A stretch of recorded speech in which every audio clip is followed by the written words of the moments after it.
ustedes estaban corriendo bien. ¿Quién los estorbó para que dejaran de obedecer a la verdad? Tal instigación no puede venir de Dios, que es quien los ha llamado. Un poco de levadura fermenta toda la masa. Yo por mi parte confío en el Señor que ustedes no pensarán de otra manera. El que los está perturbando será castigado, sea quien sea. Hermanos, si es verdad que yo todavía predico la circuncisión, ¿por qué se me sigue persiguiendo? Si tal fuera mi predicación, la cruz no ofendería tanto. Ojalá que esos instigadores acabaran por mutilarse del todo. Les hablo así, hermanos, porque ustedes han sido llamados a ser libres. Pero no se valgan de esa libertad para dar rienda suelta a sus pasiones. Más bien sírvanse unos a otros en amor. En efecto, toda la ley se resume en un solo mandamiento: ama a tu prójimo como a ti mismo. Pero si siguen mordiéndose y devorándose, tengan cuidado que no sea que acaben por destruirse unos a otros. Amén. Oremos al Señor. Señor, estamos tremendamente necesitados de ti y por eso hemos venido hoy a adorarte, a rendirte la adoración que tú mereces. Y una de nuestras muestras de adoración es guardar un silencio reverente ante tu palabra, ante tu voz. Señor, hemos leído esta palabra creyendo que tú hablarás a nuestras vidas en esta mañana. Úsame, Señor, como un instrumento tuyo para la edificación de tu pueblo, para la alegría de esta tu iglesia, pero sobre todas las cosas para la gloria tuya. Te lo suplico en el nombre de tu Hijo Jesús, nuestro único y suficiente Salvador. Amén. Amén.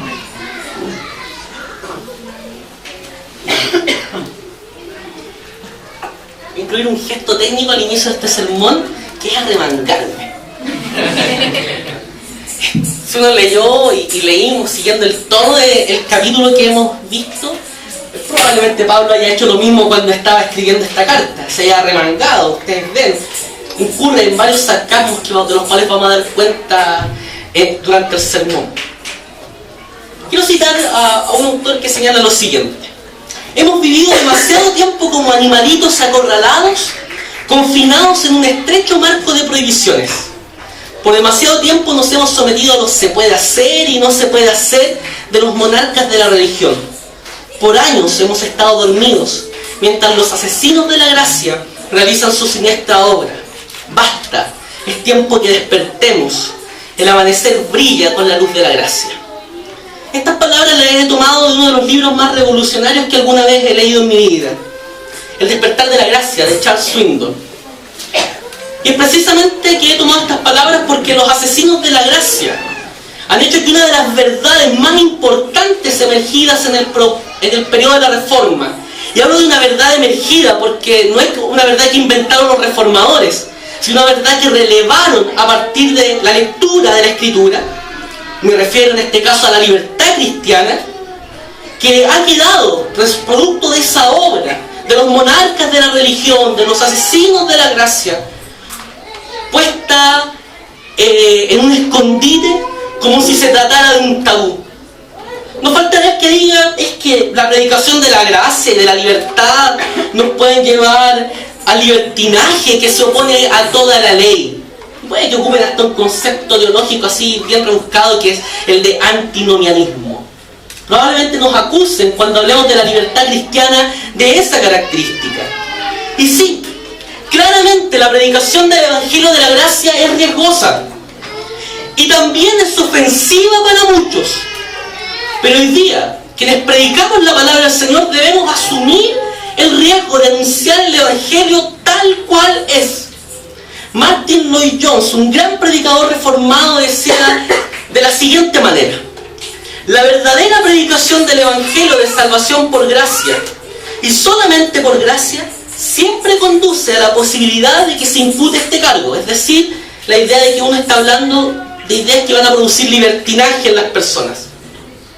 A lo que Lloyd-Jones agrega lo siguiente: no hay mejor prueba para saber si un hombre está realmente predicando el Evangelio de salvación del Nuevo Testamento que esta: que algunos malinterpreten el sentido de la gracia y digan haber sido salvadas por gracia, ya no importa lo que hagan, que puedan seguir pecando todo lo que quieran, porque de esa manera redundará en mayor gloria para la gracia. Esta es una auténtica prueba de la predicación del Evangelio. Si mi predicación y presentación del Evangelio no corren el riesgo de esa mala interpretación, no es el Evangelio. Los asesinos de la gracia, amados hermanos, nunca son acusados de nada. Hoy día he decidido correr el riesgo y traer a colación la libertad cristiana de la misma manera en que resonó en la voz del apóstol Pablo y fue retomada por los reformadores del siglo XVI. De hecho, uno piensa en la Reforma y piensa en la Carta a los Romanos. Y sí, fue sumamente importante la Carta a los Romanos. Pero la Carta a los Gálatas tuvo una importancia tremenda, maravillosa para los reformadores. Ellos recurrieron a esta carta precisamente para hablar de la libertad frente al dominio de quienes decían tener la máxima autoridad para interpretar la Escritura e imponer órdenes como el cobro de indulgencias, que, como decía el predicador Juan Tetzel, el tiltín de las monedas salva el alma de la quema. Esas ideas, producto de una autoridad malentendida, oprimían a la gente que confesaba su fe. Y los reformadores tomaron esta idea de la libertad cristiana para oponerse a ese principio. De hecho, Lutero hablaba de esta carta de la siguiente manera: la epístola a los Gálatas es mi epístola. Es como si estuviera unido en matrimonio con ella. Es mi Catalina. Ese piropo lo podría entender solo la esposa o novia de un teólogo. Esta carta es mi Catalina, es mi esposa. A eso se está refiriendo Lutero. ¿Por qué Lutero se refiere así a esta carta? Porque en ella Pablo enseña la suficiencia de la sola fe en Jesucristo. En la comunidad de Galacia se dio un tremendo problema. Posterior a la predicación de Pablo, se presentaron algunos sujetos que eran judaizantes. ¿Quiénes son los judaizantes? Eran cristianos que habían creído en Jesús como Mesías, pero que consideraban que era necesario pasar por un previo requisito, vale decir, cumplir algunas de las ordenanzas de la ley. Entre ellas, en el caso de los hombres, circuncidarse. Ese era paso previo para formar parte del pueblo de Dios.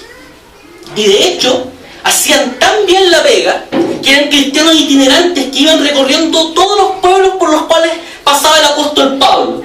Entonces Pablo terminaba de organizar la iglesia y se presentaba a los judaizantes para decir: oye, Pablo está equivocado con lo que está hablando de la gracia, porque está presentando un evangelio que es un poco cómodo, que está trazando con las verdades del pueblo de Dios. Y además, diciendo que el apostolado de Pablo no era auténtico, y lo único que buscaba era la aprobación de la gente, quitando peso de la ley. Eso hizo que la comunidad experimentara una crisis en la que no pocos creyentes se dejaron convencer por las verdades de los judaizantes. Pablo, estando en la ciudad de Éfeso, recibe noticias de lo que está pasando en Galacia y comienza a escribir esta carta enérgica, en la cual con dureza trata a los gálatas como insensatos. A veces es bastante tierno porque les habla como hijos míos, y en la mayoría de los casos les dice hermanos. La dureza y lo enérgico de esta carta se nota ya desde la salutación. Uno puede notar en los primeros 2 versículos de la carta a los Gálatas que no es la misma forma de saludar de Pablo. De hecho, no refiere a ninguna característica de los hermanos en Galacia. Es bastante cortante. Quizás sea la salutación más dura que se encuentra en las epístolas de Pablo. Y eso muestra que Pablo no solo siente indignación, que no solo está defendiendo su apostolado. La molestia de Pablo es porque él ama y sufre por el evangelio de Jesucristo. Por eso se opone a la idea de empeñarse en conseguir la salvación por méritos propios. Porque esa idea, lo único en lo que deriva es hacer inútil e inválido la muerte de Cristo en la cruz. Tengamos mucho cuidado nosotros también de caer en esa idea, que por méritos podemos salvarnos. De hecho, la situación de los Gálatas es claramente mostrada en el capítulo 1, versículos 6, 8 y 3, 1 al 3. Mire cómo Pablo les habla a los Gálatas. Me asombra que tan pronto estén dejando ustedes a quien los llamó por la gracia de Cristo para pasarse a otro evangelio. No es que haya otro evangelio, sino que ciertos individuos están sembrando confusión entre ustedes y quieren tergiversar el evangelio de Cristo. Pero si a alguno de nosotros o un ángel del cielo les predicara un evangelio distinto del que les hemos predicado, que caiga bajo maldición. El 3:1 en adelante dice: Gálatas torpes, ¿quién los ha hechizado a ustedes? Ante quienes Jesucristo crucificado ha sido presentado tan claramente. Solo quiero que respondan a esto. ¿Recibieron el Espíritu por las obras que demandan la ley o por la fe con que aceptaron este mensaje? Tan torpes son. Después de haber comenzado con el Espíritu, ¿pretenden ahora perfeccionarse con esfuerzos humanos? Ustedes se fijan, Pablo no era de esos predicadores que les gusta sobar el lomo de su audiencia y quedar bien con la gente. Si hay alguien a quien los prisioneros jamás pudieron haberle cantado "nunca quedas mal con nadie", es al apóstol Pablo. En estas palabras queda sumamente claro que agregar requisitos adicionales al mensaje del Evangelio lo que hace es pervertir el mensaje, llevando a los creyentes a la esclavitud del legalismo. Por eso, uno de los textos claves para entender la epístola a los Gálatas es el capítulo 2, versículo 16, que señala: sin embargo, al reconocer que nadie es justificado por las obras que demanda la ley, sino por la fe en Jesucristo, también nosotros hemos puesto nuestra fe en Cristo Jesús para ser justificados por la fe y no por las obras de la ley, porque por estas nadie será justificado. Por esto, señalaremos con toda claridad al comienzo de este mensaje que la libertad de los creyentes es fruto de la obra de Cristo y no de nuestros intentos de autodeterminación. Para nosotros los creyentes no hay verdadera libertad sin solo Cristo y sin sola gracia. Es Cristo con su gracia la que nos ha hecho ser libres. Y el texto que hemos leído en el capítulo 5, versículos 1 al 15, nos hará relevar 4 elementos que permitirán que entendamos con claridad lo que significa la libertad cristiana. Y el primero de ellos es la idea de la premisa de la libertad cristiana. Ya Pablo comienza el capítulo 5 con un sarcasmo, con una ironía. Cristo nos libertó para que vivamos en libertad. Es como que si les dijera: oye, no han entendido. Cristo nos liberó. ¿Y para qué nos liberó? Para que experimenten la libertad, para que vivan la libertad. Y esta libertad, a diferencia de lo que opinaba el mundo contemporáneo de la época, que era algo así como disponer de uno mismo, en la idea de interiorizarse en el alma de uno mismo para poder dominarse solo uno, lo que está en claro contraste con la esclavitud. A diferencia de eso, la Biblia nos muestra otra realidad. Nos dice que el dominio propio solo es posible cuando nos dejamos dominar por el Espíritu Santo. Es Cristo quien nos ha liberado. Por lo tanto, nuestra libertad no está en el retiro hacia nuestra interioridad, que nos hace aferrar a una existencia que simplemente es dudosa, porque nuestro corazón es engañoso más que todas las cosas. ¿Quién lo conocerá?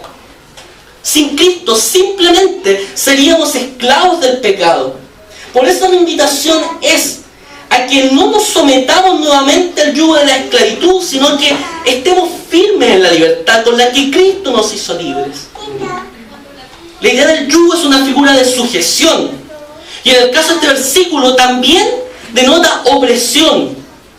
Como veremos más adelante en este sermón, el yugo es el legalismo, que no es otra cosa que la imposición de una serie de demandas legales y tradicionales para obtener el favor de Dios.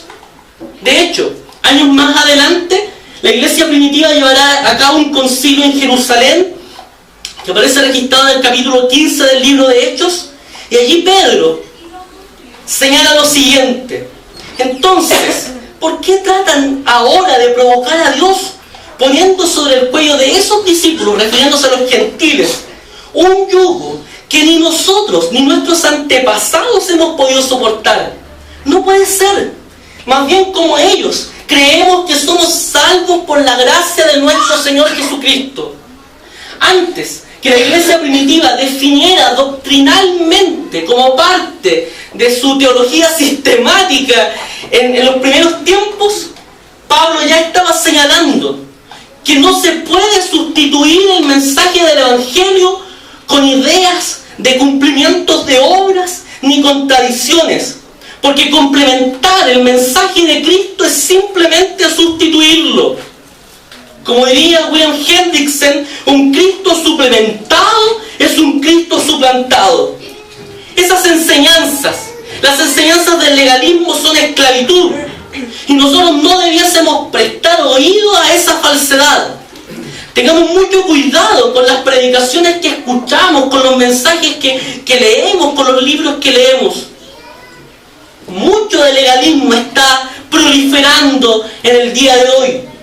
El mensaje del Evangelio es claro, es el mensaje de la libertad, porque Cristo nos ha hecho verdaderamente libres, y conoceréis la verdad y la verdad os hará libres, dice la Escritura. Cristo, con su verdad, que es la verdad, nos libera. Y este texto está relacionado entonces con todos los del Nuevo Testamento que hablan de la libertad de los creyentes. La verdadera libertad para el apóstol Pablo es la libertad respecto al yo, y por tanto respecto a la ley que entrega la existencia caída en sí por sí a la ruina, al pecado y la muerte. ¿Hay alguien de los que esté presente que pueda cumplir toda la ley como está expresada en la Escritura? Eso es imposible. Y la Escritura es sumamente clara respecto a eso. El alma que pecare, esa morirá. La paga del pecado es muerte. No podemos hacer absolutamente nada por nuestra salvación. Aunque nos creamos los más capos, los más bacanes, los más fuertes, los más sabios de este siglo, no podemos hacer nada para lograr nuestra salvación, porque ella no depende de los que corren ni de los que pueden, sino de aquellos de los cuales Dios tiene misericordia. Nuestra libertad no es un regreso al alma, sino es un regreso a Cristo, que nos redimió con la sangre de su cruz. Por eso Cristo nos ha liberado de la ley como medio de salvación, del dominio del pecado, de la superstición que trata la materia y el placer físico como malos, como dirían los gnósticos del primer siglo. La persona que es verdaderamente libre ya no actúa más por coacción, sino que sirve a Dios voluntariamente, con alegría de corazón. Es lo que el apóstol Juan declara en su primera carta. En esto consiste el amor a Dios, en que obedezcamos sus mandamientos, y estos no son difíciles de cumplir. La idea de la Reina Valera es bonita, porque habla de que los mandamientos de Dios no son gravosos. Hoy día no cumplimos la ley por obediencia, como un medio de salvación. La ley del Señor la obedecemos por amor a aquel que nos ha amado primero. El segundo elemento que nos muestra el capítulo 5 de Gálatas es la idea de los judaizantes en relación a la libertad cristiana. Y los judaizantes apelarán al tema de la circuncisión. Cuando hablamos del pacto en la serie anterior, mencionamos el tema de la circuncisión, porque Abraham circuncidó a su hijo y circuncidó también a todos los hombres que participaban de su casa. Y para los judíos, la circuncisión tenía un sentido religioso, que reflejaba una experiencia íntima y personal, que es señal de los creyentes que se funden en un pueblo, el pueblo de Dios. Y también era un signo de bendición, que no tenía que ver con lo externo, sino con lo interno, con el corazón de los sujetos. De hecho, ya el Antiguo Testamento habla claramente de esto. La circuncisión no era algo externo. Deuteronomio 10:16, cito la Biblia de las Américas acá, dice: circuncidad pues vuestro corazón, y no endurezcáis más vuestra cerviz. La palabra del Señor ya en el Antiguo Testamento hablaba de que no valía de absolutamente nada esa señal externa, sino de un cambio de vida. De la misma manera que no nos vale nada tener antecedentes dentro del cristianismo, de que nuestro papá fue cristiano, nuestro abuelo fue cristiano, nuestro bisabuelo fue cristiano, nuestro tatarabuelo fue cristiano, y así el que incluso llega hasta Calvino, entonces seríamos presbiterianos de cepa. Eso no sirve de nada si no circuncidamos nuestro corazón. De hecho, eso quedaba claro incluso en el juramento que los hombres hacían al circuncidar a sus hijos. Si no soy fiel por la fe y la obediencia al Señor, que la espada del Señor me corte y elimine de su pueblo, tanto a mí como a mi descendencia, así como yo me he cortado el prepucio. O sea, ese es el juramento. Eso es lo que implicaba la circuncisión, una lealtad al Dios que les permitía por pura gracia entrar a formar parte del pueblo del pacto. Pero ¿qué es lo que tenemos acá? Veamos los versículos 2 al 4. Dicen, escuchen bien, yo Pablo les digo que si se hacen circuncidar, Cristo no les servirá de nada. De nuevo declaro que todo el que se hace circuncidar está obligado a practicar toda la ley. Aquellos de entre ustedes que tratan de ser justificados han caído de la gracia. Este texto, lo del versículo 2 en adelante, comienza con una fórmula que Pablo ocupa solo en algunas ocasiones excepcionales. Le está diciendo, a ver, póngame atención, esto es importante, yo Pablo les voy a hablar. Por eso la idea de arremangarse en esta carta. Entonces lo que Pablo le está diciendo es que volver a la circuncisión y a todo el peso de la ley se opone a creer en Cristo, y los creyentes deben tomar una decisión radical: o judaizan o son cristianos. En otras palabras, es opresión o libertad. Luego les enseñará en el capítulo, en los versículos 3 en adelante, que la obediencia a un precepto de la ley, en este caso circuncidarse, les hace deudores de toda la ley. Y solo es una muestra de pecaminosidad. Ser selectivo es algo que se puede cumplir. Esto de circuncidar es fácil. Circuncidar a nuestro hijo a los 8 días de haber nacido es súper fácil. No es tan fácil como dejar de chismear, que también la ley lo ordena. No es tan fácil como dejar de robar, dejar de adulterar, dejar de codiciar. Eso es muy difícil. Cumplamos esta parte de la ley. Pablo le está diciendo, si ustedes se circuncidan cumpliendo la ley, se hacen deudores de toda ella.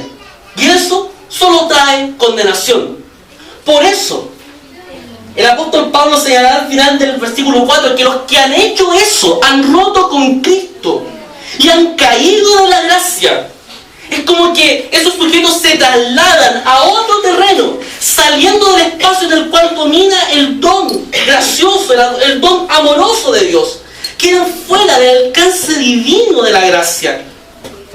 El anuncio de la circuncisión lo que hacía era mostrar que el pacto de Dios lo hace con familias y ya cumplió su propósito, que era el anuncio de un rito incruento que hoy día, hasta hoy, nosotros practicamos en nuestras iglesias, que es bautizar a nuestros hijos. Ya la circuncisión cumplió su propósito. Por lo tanto, no es necesario que se siga practicando. En el capítulo siguiente, Gálatas 6, los versículos 12 en adelante, dice: los que tratan de obligarlos a ustedes a circuncidarse, lo hacen únicamente para dar una buena impresión y evitar ser perseguidos por causa de la cruz de Cristo. Ni siquiera esos que están circuncidados obedecen la ley. Lo que pasa es que quieren obligarlos a circuncidarse para luego jactarse de la señal que ustedes llevarían en el cuerpo. En cuanto a mí, jamás se me ocurra jactarme de otra cosa, sino de la cruz del Señor Jesucristo, porque el mundo ha sido crucificado para mí y yo para el mundo. Para nada cuenta estar o no circuncidados. Lo que importa es ser parte de una nueva creación. Lo que Pablo nos está mostrando es que nada, absolutamente nada, puede reemplazar la obra de Cristo. De hecho, es hermoso el versículo 5, quizás la única o una de las pocas declaraciones escatológicas que Pablo hace en esta carta a los Gálatas. Dice lo siguiente: nosotros, en cambio, por la obra del Espíritu, Y mediante la fe aguardamos con ansia la justicia, que es nuestra esperanza. Lo que Pablo está diciendo es que un día, en el juicio final, el Señor, por los méritos de Cristo y no por nuestras obras, dirá frente a nosotros: ustedes no son culpables. Tú no eres culpable.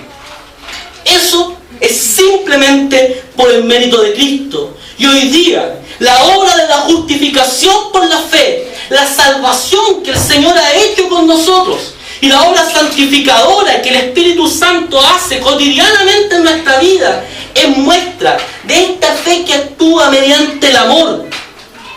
Cristo nos ha hecho libres. Por lo tanto, nuestra fe debe estar puesta en el Señor.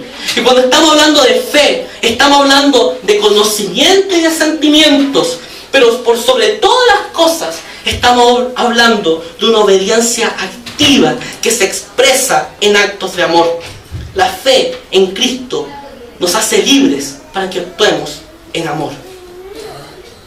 Entonces, lo que hacían los judaizantes no solo era volver a la ley, sino que era volver a un concepto distorsionado de la ley.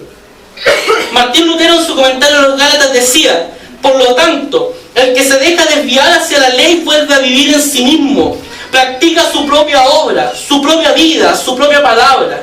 Quiere decir, peca y no guarda la ley, está desligado de Cristo. Cristo no habita en él, ni lo usa como instrumento suyo.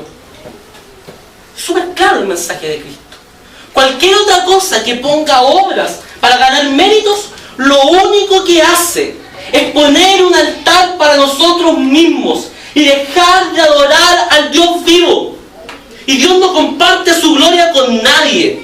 Nosotros simplemente debiésemos someternos a Dios y a su palabra y glorificarle a Él, amarle a Él por la obra que Él ha hecho. Y así como en los tiempos de Pablo, hoy día podrían existir algunos moderados, así, que buscan los términos medios y que podrían decir: digamos la paz con un modo imparcial que una a judíos y a gentiles. Pero Pablo es sumamente radical. Él no admite componendas, arreglines ni medias tintas con la palabra del Señor. Con la verdad del Evangelio no se juega. O se le predica o se le suplanta. Lo que está en juego aquí es la memoria de Jesús, que nos salvó hace más de 2000 años atrás, y su obra de libertad. Eso es lo que está en juego. Porque nuestra salvación no fue un día determinado en que en un culto o una persona nos predicó el Evangelio e hicimos una oración de profesión de fe. El hito de nuestra salvación estuvo en la cruz del Calvario, porque allí Cristo llevó tu culpa y mi culpa. Cuando intentamos suplantar el mensaje de Cristo, nos olvidamos de Él, nos olvidamos de Jesús, nos olvidamos de su obra. Por eso podemos hablar con toda certeza de lo que está ocurriendo en la iglesia de Galacia. Era un asesinato de la libertad cristiana. Los versículos 7 al 9 nos dicen lo siguiente: ustedes estaban corriendo bien. ¿Quién los estorbó para que dejaran de obedecer la verdad? Tal instigación no puede venir de Dios, que es quien los ha llamado. Un poco de levadura fermenta toda la masa. Yo por mi parte confío en el Señor, que ustedes no pensarán de otra manera. El que los está perturbando será castigado, sea quien sea. Pablo, cuando acude y comienza esta sección de su capítulo, que nos muestra la autojusticia y atenta contra la libertad cristiana, comienza usando una de sus figuras favoritas. Él goza de presentar la carrera cristiana, la caminata cristiana, como si esta fuera una carrera, en la cual nosotros, como atletas, corremos legítimamente esta carrera hasta llegar a la meta, que es Cristo. Ahora, lo que están haciendo estos judaizantes es poner obstáculos en esta carrera.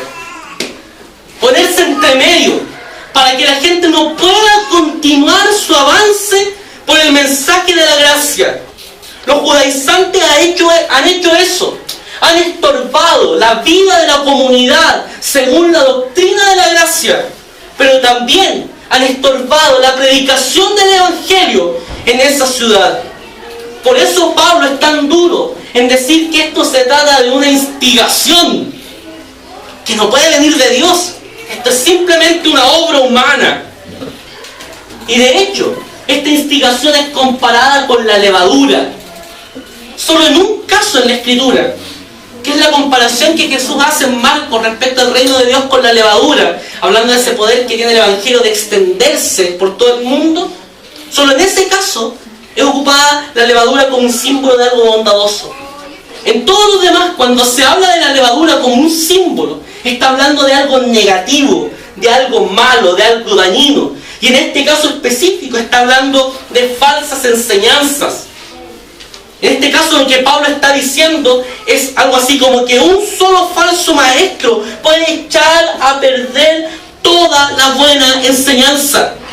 Por eso debiésemos tener sumo cuidado en lo que escuchamos, en lo que leemos, y también nosotros en lo que predicamos.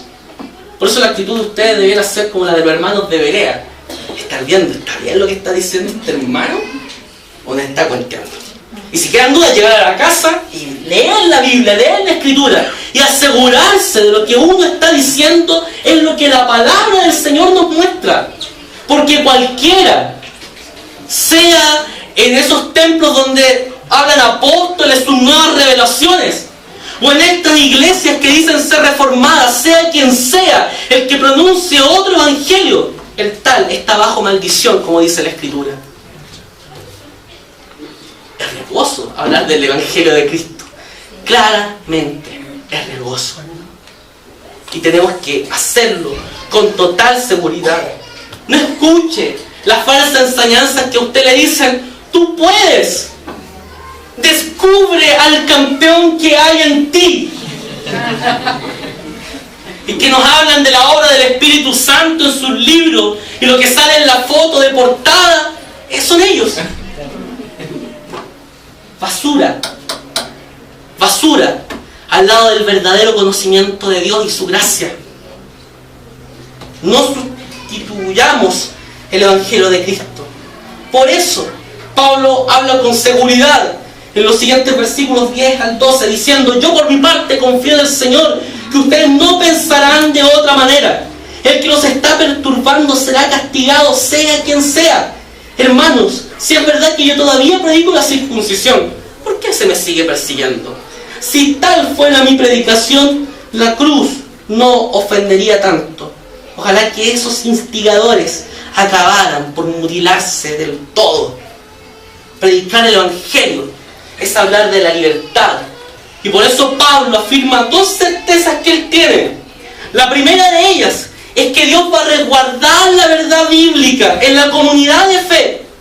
Y además señala que quienes están enseñando mentira serán castigados. De hecho, acto seguido descubre y revela otra mentira que están diciendo los judaizantes.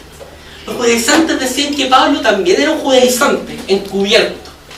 Y probablemente citaban el caso de cuando él va hacia Jerusalén y circuncida a Timoteo. De hecho, eso está registrado en Hechos capítulo 16, versículo 3. Y Lucas señala que Pablo lo hizo para resguardar la integridad física de Timoteo, de aquellos judaizantes que podrían estorbar su labor en esa ciudad junto a Pablo. Por eso Pablo realiza esto. Pero él dice: ya, yo hice esa circuncisión. Después no lo hice con Tito, ojo. Pero si me dicen que soy judaizante, ¿por qué me persiguen entonces? ¿Por qué sigue siendo ofensivo el mensaje de la cruz? Que no se preocupa de mérito, sino de la obra suficiente de Cristo en el Calvario. Por lo tanto, lo que Pablo está diciendo es que lo que les ofende es el mensaje que no habla de salvación por obras. Pablo decía en Gálatas capítulo 1, versículo 10: ¿qué busco con esto? ¿Ganarme la aprobación humana o la de Dios? ¿Piensan que procuro agradar a los demás? Si yo buscara agradar a otros, no sería siervo de Cristo. Eso es suficiente. Pablo está diciendo: yo no ando buscando el aplauso de las personas, Así como existe el riesgo de que algunos tergiversen el mensaje de la gracia, actuando libertinamente, así también existe el riesgo de cuando predicamos el Evangelio que gente se ofenda. Y pueden haber varios ofendidos acá. Pero nosotros no debemos buscar la aprobación humana o la de Dios, porque somos siervos de Cristo. En esa condición de siervo de Cristo, Pablo habla con todo el sarcasmo en el versículo 12. Les dice, ojalá que esos instigadores acabaran por mutilarse del todo. ¿Saben lo que le está diciendo así literalmente? Porque los traductores bíblicos también son bien moderados a la hora de traducir y ponen finamente lo que Pablo está queriendo decir muy duramente. Pablo está queriendo decir, si tanto les gusta cortar prepucios, cástrense. Y lo que hace son dos cosas con eso. Es comparar a esos judaizantes con algo que se hacía en la misma Galacia, donde había un templo a la diosa Cibeles, donde algunos sujetos se hacían castrar en homenaje a esa diosa. Era uno de los templos más importantes que había en Galacia. Hay un sentido literal. Si ustedes quieren mutilarse, mutílense completamente. Pero no solo eso. Hay una rica figura en esto de la idea de mutilarse, que habla de la incapacidad de reproducirse y de la impotencia de quienes castran la gracia. Lo único que nosotros hacemos cuando anteponemos nuestros criterios, tradiciones o enseñanzas por sobre la Escritura, que es nuestra única y suficiente regla de fe y de conducta, es castrar el poder de la gracia que opera no solo en nuestra comunidad, sino que también debería ser propagado a toda nuestra ciudad. Por eso, debiésemos tener mucho cuidado de los actuales asesinos de la gracia, porque tal y como en los tiempos de Pablo siguen existiendo asesinos de la gracia que también matan, dañan, perjudican la libertad que produce el Evangelio de Cristo, y lo hacen con imitaciones del Evangelio y que son súper bonitas. Mire, una imitación del Evangelio es el moralismo, que hace énfasis en los esfuerzos morales que buscan que Dios actúe retribuyendo las buenas obras. De hecho, aquí en Chile uno de los principales exponentes de la idea del moralismo lleva como apellido Morales. Es re interesante eso. Veamos el ejemplo. Hay un ejemplo en la Escritura que nos muestra y ataca totalmente ese moralismo. Mateo capítulo 11, versículo 16 dice lo siguiente. Jesús hablando. ¿Con qué puedo comparar a esta generación? Se parecen a los niños sentados en la plaza que gritan a los demás. Tocamos la flauta y ustedes no bailaron. Cantamos por los muertos y ustedes no lloraron. Porque vino Juan que no comía ni bebía y ellos dicen tiene un demonio. Vino el Hijo del Hombre que come y bebe y dicen este es un glotón y un borracho, amigo de recaudadores de impuestos y de pecadores. Pero la sabiduría queda demostrada por sus hechos. Y un ejemplo claro que ataca el moralismo. Jesús pone a los dos más grandes predicadores de la historia como ejemplo. Pone a Juan el Bautista, que fue esa voz que clamó en el desierto, y se pone a él mismo como ejemplo, que es el Cordero de Dios que quita el pecado del mundo. Ellos dos puestos como ejemplo. Y la generación, la gente de la época, miraba a Juan el Bautista y decían, oh, este está bien chalado. Se viste con piel de camello, come langosta y miel. No toma, no participa de fiestas, es un amargado, pasa enojado, no les gusta. Pero viene Jesús y nos falta el que dice, bueno, veamos a Jesús y dime con quién andas y te diré quién eres. Ese dicho no aplica en el Evangelio.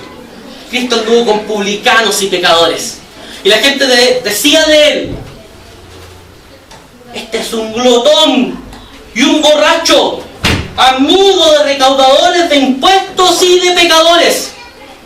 Los morales, los moralistas, se me salió la cantidad. Los morales del día de hoy, los moralistas, lo único que hacen es vivir amargados en un falso evangelio. Se comportan como esa gente de la cual hablan los jóvenes de la ciudad. Les tocamos flauta podcast, le pusimos música y no bailaron. Y después nos pusimos a llorar, cantamos por los muertos y ustedes no lloraron con nosotros. Nunca están contentos con nada. Los moralistas vienen poniendo siempre imposiciones al mensaje de Cristo. Que hace esto, que hace esto otro. La gracia no es así. Por gracia sois salvos por medio de la fe. Y esto no es de ustedes, sino que es don de Dios. No es por obra la salvación para que nadie se gloríe. No seamos moralistas. Pero también hay otra pomada, otra imitación popular del Evangelio de Cristo, que es el relativismo. Que dice, ven tal como eres. Y sigue tal como eres. Entonces, nosotros siempre nos vamos a acercar a Dios con lo mejor que tenemos, con nuestras verdades. Porque nuestras verdades son tan iguales a los de los apóstoles del primer tiempo. Y vivimos la alegría de la comunidad cristiana y todo eso. Lo único que hacen estos sujetos es seguir sus propios corazones y no la Escritura, no el mensaje de Cristo. Y eso es ser tan moralista como lo otro. Porque creen que no puede haber un cambio que Cristo pueda hacer en las vidas. Dios dice del Apocalipsis, he aquí yo hago nuevas todas las cosas. Sí, llegamos tal como somos a la presencia de Cristo, pero Cristo nos transforma. Y otra cosa, nos entrega su palabra para que vivamos conforme a ella. Otra pomada que se presenta como un evangelio es la autoayuda. De hecho, las librerías cristianas hoy día tienen una sección de autoayuda. ¿Y qué es lo que nos dice eso? Lo único que hace ese mensaje de autoayuda es transformar a Cristo como un simple maestro bueno, como decía el joven rico. Maestro bueno, no nuestro Señor y Dios. Ese maestro bueno donde seguimos su ejemplo, no obedecemos sus órdenes, no obedecemos sus mandatos. Porque la autoayuda solo busca enseñanza y preceptos para esta vida y no para la venidera. Y otra pomada que se nos vende es la del activismo. No, ¿saben lo que tiene que hacer en la iglesia? Es abocarse a la obra social. Entonces, hacemos iglesia y nos convertimos en una organización no gubernamental, en una ONG, y nos preocupamos solo de la transformación de la sociedad. Y eso que olvida, que la transformación de la sociedad solo puede ser por corazones transformados, que colaboran en la extensión, no de su voluntad, sino que del reino de Dios. Por eso, ante todos esos falsos evangelios en boga, lo que debiésemos hacer es tomar nuestra propia confesionalidad, aquello que dice la confesión de fe de Westminster. A todos aquellos que son justificados, Dios se digna en hacer partícipe de la gracia y la adopción en y por su Hijo unigénito Jesucristo. Mediante esta gracia, los justificados son recibidos en el número de los hijos de Dios y gozan de sus libertades y privilegios. Son marcados con el nombre de Cristo y reciben el espíritu de adopción.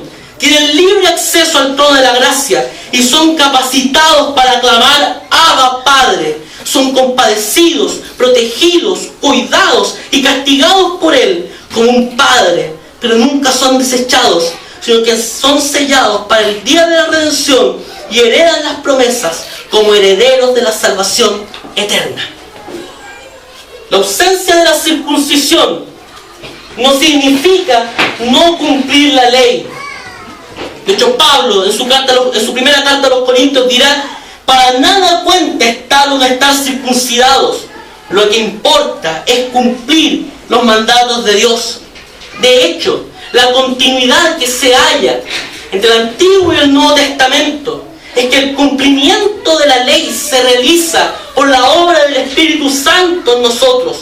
Es el Espíritu Santo quien guía al pueblo de Dios para que viva expresando el propósito original de la ley, que es crear un pueblo para sí, un pueblo que refleje su semejanza a Dios en su carácter y en su conducta.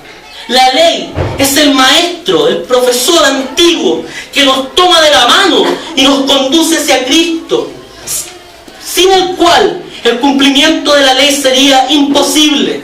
La libertad cristiana nos capacita no para autodeterminarnos, sino para vivir conforme a su voluntad. No existe salvación en Cristo que no incluya la práctica de la justicia por el pueblo de Dios. Nosotros, los creyentes, en libertad, somos llamados a una obediencia nueva.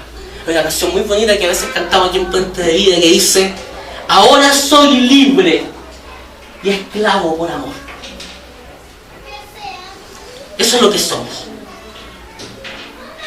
Y finalmente, veremos la práctica de la libertad cristiana en Gálatas 5, versículos 13 al 15, que nos dice: les hablo así, hermanos, porque ustedes han sido llamados a ser libres, pero no se valgan de esa libertad para dar rienda suelta a sus pasiones. Voy a saltarme lo que sigue, lo voy a tomar a colación después.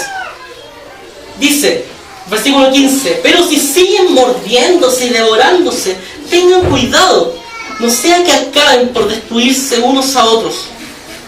La libertad de los creyentes se vive en comunidad. Nosotros hemos sido hechos libres por Cristo no para andar solos y mandarnos solos, sino que para vivir en una comunidad de fe. Cristo nos hace libres y esa libertad se cumple en el amor. Por eso el apóstol Pablo llama a los Gálatas a no vivir conforme a sus pasiones, a no dar rienda suelta a ellas, porque eso causa daño. Es que el versículo 15 es bastante duro. Dice: pero si siguen mordiéndose y devorándose. Compara a quienes son contenciosos y son piedras de tropiezo en la comunidad a bestias que se andan mordiendo y devorando, causando daño en el pueblo de Dios. Y lo hace de esa manera porque lo único que logran es destruir a la comunidad. Quienes practican esa forma de vida, exaltando sus propias pasiones, dañando a los demás, lo único que hacen es construir esa religión ególatra a la cual nos referíamos anteriormente. No ocupemos la ley de Dios, que es santa y justa, con la intención de humillar a otros para nuestros fines. Calvino decía respecto a esto: cuán doloroso, cuán fuera de razón es que nosotros, que pertenecemos al mismo cuerpo, nos asociamos unos a otros y por iniciativa propia para la destrucción mutua.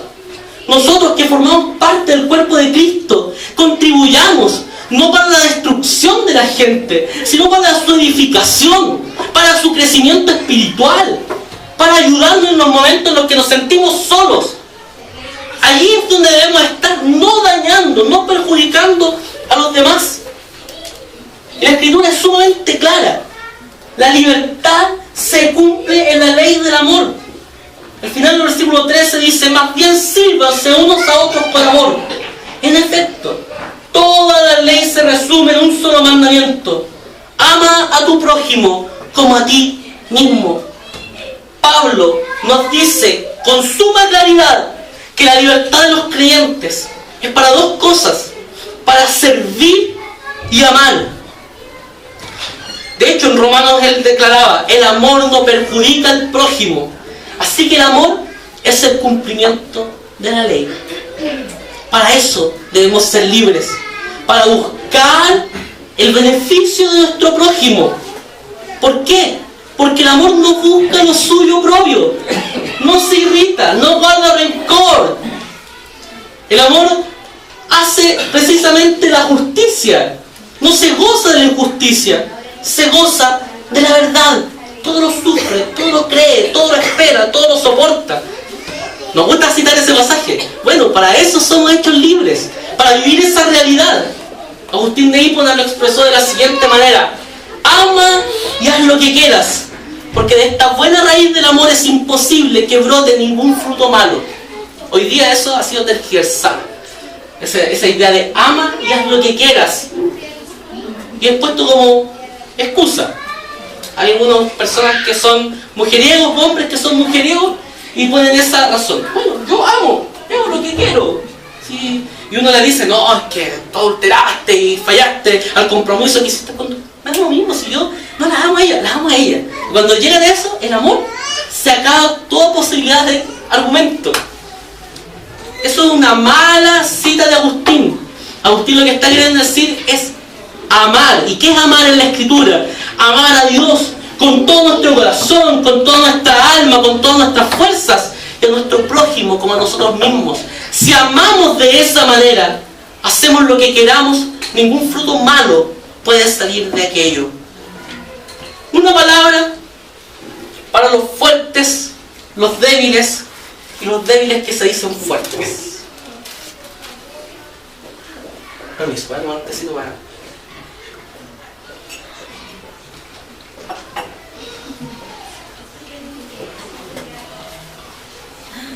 Lo que les decía, una palabra final para los fuertes, los débiles y los que se dicen fuertes. Debiésemos tener muy presente en este momento, entonces, la figura de los fuertes y los débiles usada también por Pablo. De hecho, Dios quiere que nosotros maduremos por las verdades de la fe, eliminando todos nuestros prejuicios y formas que construyen en muchos casos maneras de acercarnos a Dios que no tienen absolutamente nada que ver con el Evangelio.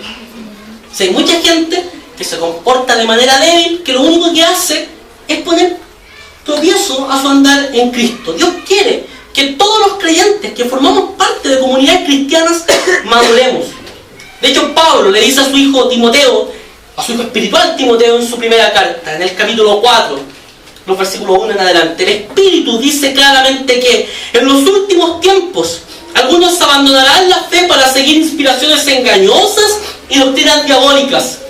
Tales enseñanzas provienen de embusteros hipócritas que tienen la conciencia encallecida, prohíben el matrimonio y no permiten comer ciertos alimentos que Dios ha creado para los creyentes. Conocedores de la verdad, para que los creyentes conocedores de la verdad los coman con acción de gracias. Todo lo que Dios ha creado es bueno y nada es despreciable si se recibe con acción de gracias, porque la palabra de Dios y la oración lo santifican. Hay muchos engañadores que andan circulando por las comunidades cristianas, que son como esto que dice el apóstol Pablo. No lo digo yo, para que no se enoje conmigo, enójese con el apóstol Pablo. Y como decía Carlos en su Facebook, cuando lo vean en el cielo, hágale un malteo de pasar. Embusteros hipócritas que tienen la conciencia encallecida. Hablan de que no debemos vivir el goce, por ejemplo, de nuestra sexualidad en el matrimonio. Prohíben comer ciertos alimentos, tomar ciertas cosas. Ojo, si lo hacemos con acción de gracias y siguiendo la ordenanza de la Escritura, debemos recordar que todo lo que Dios ha creado es bueno y nada es despreciable si se recibe con acción de gracias. Porque la palabra de Dios y la oración lo santifican. Eso es todo. No se escandalice cuando vea a alguien de esta comunidad tomándose una copa de vino. Ya quisieran tener en otros países el fruto de la vid que se produce aquí en Chile. Ya lo quisieran. No se escandalice con eso. ¿Por qué? Porque ese hermano lo está haciendo reconociendo que Dios es bueno y que eso no es despreciable, y lo hace con acción de gracias, conforme a la palabra de Dios, o sea, no emborrachándose, pero deleitándose en eso. Qué difícil debe ser para la gente que vive en comunidades cristianas donde se prohíbe tomar alcohol, vino por ejemplo, entender lo que el autor del Cantar de los Cantares, Salomón, decía a su amada: ah, si me besaras con los besos de tu boca, porque mejores son tus amores que el vino. Hasta que probé un buen carmenal no pude entender ese versículo.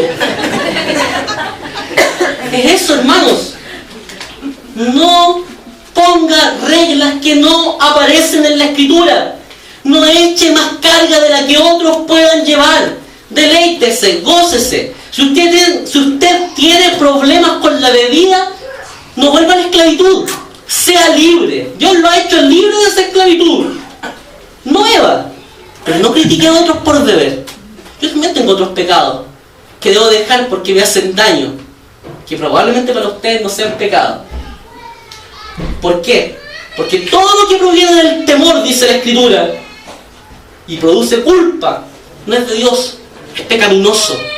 Debiésemos estar muy atentos a aquellos que sí nos produce daño. Por ejemplo, aquellos que vienen de otras comunidades cristianas y siguen leyendo sus libros de teología con enseñanzas erróneas, falsas, debiesen dejar aquello.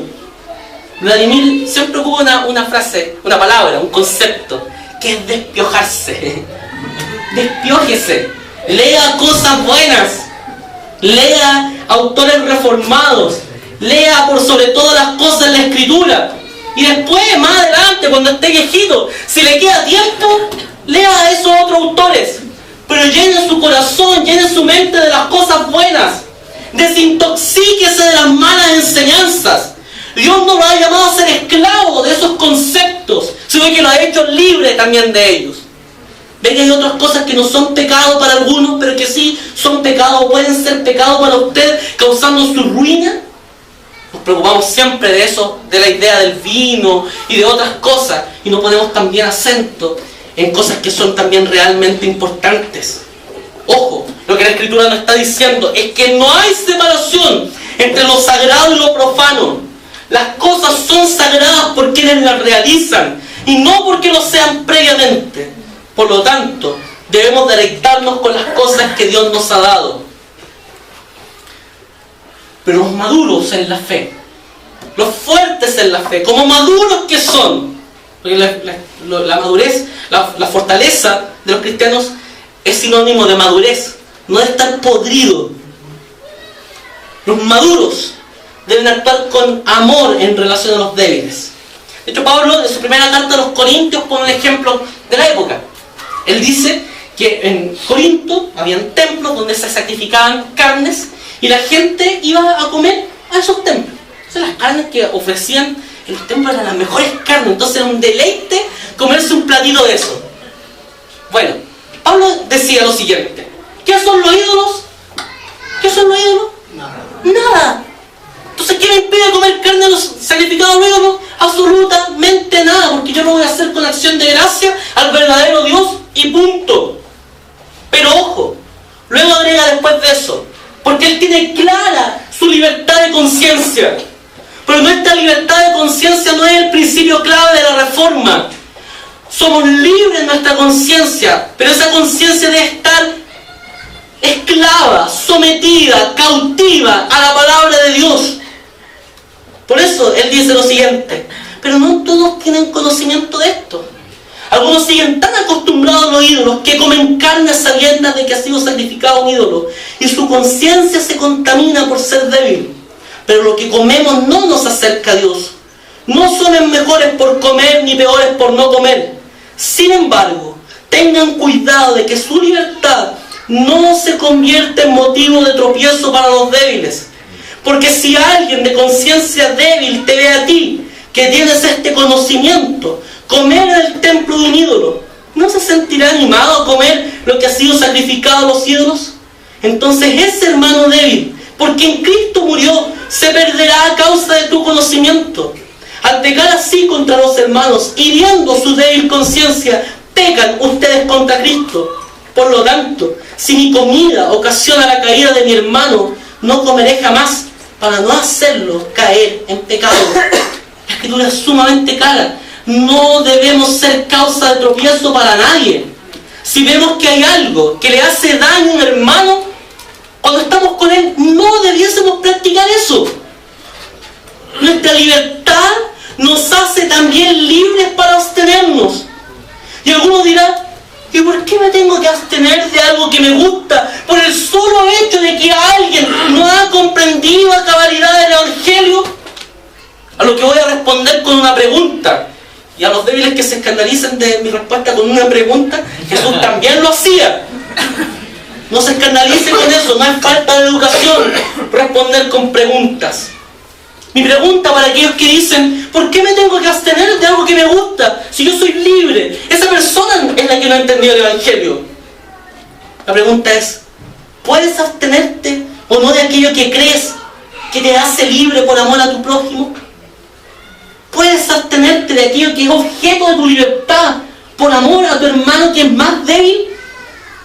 Una pregunta que debiéramos realizarnos. ¿Puedo yo, que me gusta el vino, porque el vino es bueno, abstenerme de él si a un hermano le hace daño? Eso también es el Evangelio. Ojo. Si no puedes hacerlo, si no puedo hacerlo, déjeme darle una mala noticia. Usted solo dice que es fuerte de la boca para afuera, pero es un débil débil por dentro. Porque si no puede dejar aquello que dice que es el objeto de su libertad, lo único que está haciendo es ser esclavo de esa libertad. Y ustedes fueron comprados por precio, dice la Escritura. No se vuelvan esclavos de nadie. Si usted no puede dejar algo, es porque está sometido a ese algo.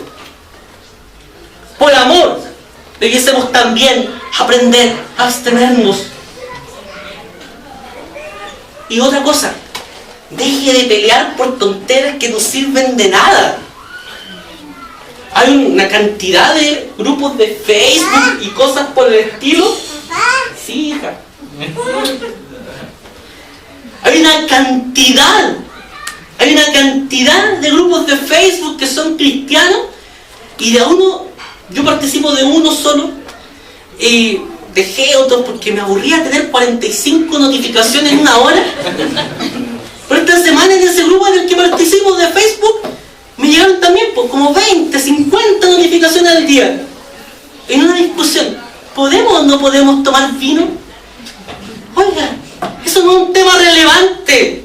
A veces nos preocupamos y dedicamos tanto tiempo a hablar de cosas que no tienen sentido, que no son lo realmente importante, que es la extensión del reino de Dios. Esa debiera ser nuestra preocupación. Porque dice el apóstol Pablo en Romanos 13, versículos 16 y 17. En una palabra, no den lugar a que se hable mal del bien que ustedes practican. Porque el reino de Dios no es cuestión de comidas o bebidas, sino de justicia, paz y alegría en el Espíritu Santo. ¿Cierto? No legalismo, no libertinaje, libertad verdadera con la que Cristo nos ha hecho libres. Para reflexionar y practicar. ¿Vaya donde la mamá? La mamá tiene la libertad de tenerla en el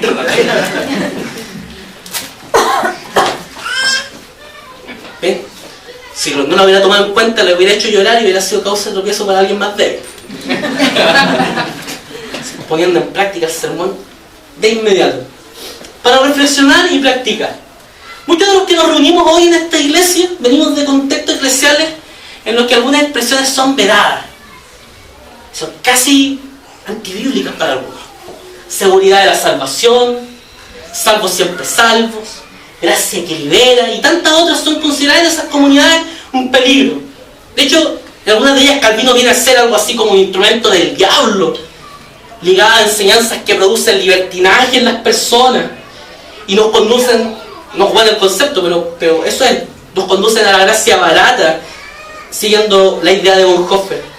Pero estas personas no saben que Calvino creía, acertadamente por lo demás, siguiendo la Escritura, que Dios capacita a sus santos para que perseveren hasta el fin. La libertad de los cristianos es la libertad del marco del mensaje de Cristo.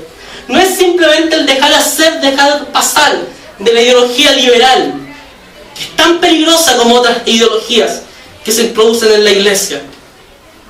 No es eso. No es el mensaje de la autodeterminación, de la autonomía. Es la libertad que nos invita a amar. Es la libertad que es el real cumplimiento de la ley del Señor. En el nuevo pacto, la vida en su totalidad se vive del Espíritu y por medio de Él.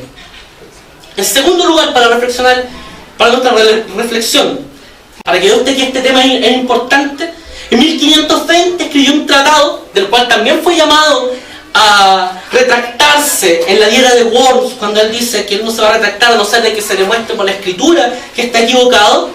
Él escribió un tratado llamado La Libertad Cristiana y sintetiza las verdades que estudiamos el día de hoy. En esto consiste la libertad cristiana, dice Lutero, en la fe única que no nos convierte en ociosos o malhechores, sino antes bien en hombres que no necesitan obra alguna para obtener la justificación y salvación. El cristiano es libre, sí, pero debe hacerse con gusto siervo, a fin de ayudar a su prójimo, tratándolo y obrando con él, como Dios ha hecho con el cristiano por medio de Jesucristo. Y el cristiano lo hará todo sin esperar recompensa, sino únicamente por agradar a Dios y diciéndose: bien, Aunque soy un hombre indigno, condenable y sin mérito alguno, mi Dios me ha otorgado gratuitamente y por pura gracia suya, en virtud de Cristo, y en Cristo, riquísima justicia y salvación, de manera que de ahora en adelante solo necesito creer que es así. La libertad cristiana debe producir el gozo de amar a nuestro prójimo. La libertad cristiana, insisto, se vive en comunidad. En tercer lugar, la observancia de la ley. A la observancia de la ley no se le opone el libertinaje, sino el espíritu que obra en nosotros. A los instintos de la naturaleza pecaminosa no los vence la ley, sino el espíritu. La sustitución del evangelio por la práctica de la obra de la ley, lo único que hace es esclavizarnos. En cambio, la fe en Cristo nos hace libres. Las buenas obras, amados hermanos, entonces son el resultado, no de nuestro poder, no de nuestra capacidad, sino de la fuerza del Espíritu que nos ayuda a vivir la vida que Dios quiere que vivamos. En cuarto lugar, la carta a los Gálatas es maravillosa porque produce un sentido enorme de igualdad. Antes de conocer a Cristo, éramos iguales en nuestra naturaleza pecaminosa que nos esclavizaba. Hoy día que conocemos a Cristo, somos iguales, viviendo la salvación que Cristo nos dio y que nos hace experimentar la verdadera libertad. Si a alguien todavía no le ha quedado claro de qué hemos sido hechos libres, le digo lo siguiente: usted ha sido libre de usted mismo, ha sido libre de la culpa y de la vergüenza. No anda arrastrando culpa, ni se siente avergonzado toda la vida de las cosas que hacen. Ha sido también hecho libre de los impulsos condenables que no podía controlar cuando estaba esclavizado en el pecado. Ha sido hecho libre también de la tiranía de las opiniones, de los comentarios de los demás, de las expectativas, de las exigencias, del qué dirán. Ha sido libre para obedecer y para amar. Ha sido libre para perdonar a otros y también para perdonarse a usted mismo. Ha sido libre para permitirle a los demás ser sí mismo, diferente a usted. Ha sido libre para trascender a las limitaciones del esfuerzo humano. Ha sido libre para servir y glorificar a Cristo. La Escritura es sumamente clara en esto. El apóstol Pablo a los Corintios en su segunda carta les dice: ahora bien, el Señor es el Espíritu, y donde está el Espíritu del Señor, allí hay libertad. Como diría el viejo Black Spiritual que cantaban los esclavos negros de Estados Unidos y con el cual cerró su discurso Martin Luther King, ese discurso conocido por su frase "yo tengo un sueño", que cerró ese hermoso discurso citando ese hermoso himno que debiese también ser nuestro canto: libre al fin, libre al fin. Gracias a Dios Todopoderoso, somos libres al fin. Demos gracias a Dios por nuestra libertad. Señor, hemos anunciado tu palabra y te doy muchas gracias, Señor, porque me has hecho predicar el Evangelio. Yo quiero agradecerte, Señor, por la libertad que tú nos has dado. Gracias por hacernos libres de todo aquello que nos oprimía. Gracias, Señor, porque ya no dependemos de lo que otros dicen o de nuestras falsas expectativas, ilimitadas también expectativas, sino que dependemos de ti, Señor. Porque por ti, Señor, somos una nueva criatura. Hemos dejado lo viejo y vivimos lo nuevo, Señor, que tú has dado para nosotros. Muchas gracias, Señor, por eso. Y te damos muchas gracias porque, a diferencia de las libertades que se hablan y se discursean en la sociedad, la libertad que nos has hecho vivir se vive en comunidad y busca el bien del otro, de la otra. Ayúdanos a vivir de esa manera, no a autoexaltarnos, no a buscar nuestra autodeterminación, sino que a depender de ti y amar a esta comunidad, amar a nuestros hermanos, amar a aquel hermano que ha logrado un paso mayor de madurez en la fe que yo, y amar también a aquel que es más débil, cuidándole, protegiéndole y enseñándole con amor las verdades de tu palabra. Gracias, Señor, por esta libertad. Gracias, Señor, porque ella es fruto solo de tu obra, solo de tu cruz, solo de tu muerte. Muchas gracias. En el nombre de Jesús. Amén. Amén.